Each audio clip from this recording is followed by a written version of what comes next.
What's up, everyone? We're going to do compositions with oranges, kind of an orange study. Now, these are plastic artificial oranges you can get at Hobby Lobby. Very cheap, affordable in comparison to actually real fruit over the long haul if you're constantly photographing this kind of still life subject. But I have 3 compositions you guys can vote on as usual. Here's the situation. Last week, there's 2 compositions. You voted on the second one overwhelmingly. That kind of took the place, and I replaced the thumbnail with the photograph you guys suggested in that. So that's awesome. I really appreciate that feedback. So the thing to look for this week is we're going to make these oranges look a little aged, and there's a couple secrets you can do with post-processing and the lighting to make them look a little bit older than what they normally are. Now, this is like a perfect orange. So we're going to use white light, blue light, and green light. And the green light I'll kind of get into and why we're using that and how to make things look the way they look.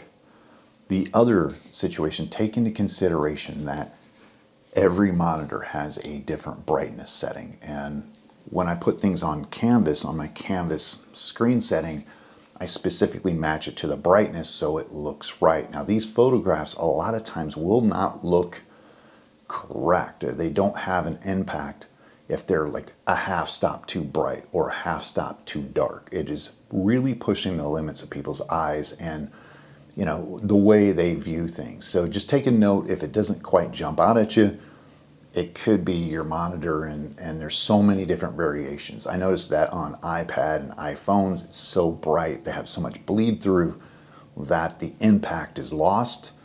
And if you go to print, it looks like way better. Or if you have an actual canvas screen, it looks much more authentic to a print. So anyway, let's get into the first setup, first composition, and we'll talk about the results.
Okay, the first photograph is done. You'll notice that there is almost some like green mold on the bottom of the orange, and then the orange looked a lot worse off. There's a few different things you can do to enhance this. First of all, we're using a green light, and you can get kind of like splash damage, or I should say a little bit of splash lighting on the orange to make it look almost moldy. And that's one of the things I was doing here. The other thing in post-processing, you can up your sharpness, just turn up your sharpness all the way, and it'll make fruit look horrible, way over sharpened, older. And then you can turn up the definition, and there's a few different settings in there that you can really wreak havoc on fruit and the way it looks to make it look very aged. And there you go. So that's a nice little tip. Got 2 more compositions.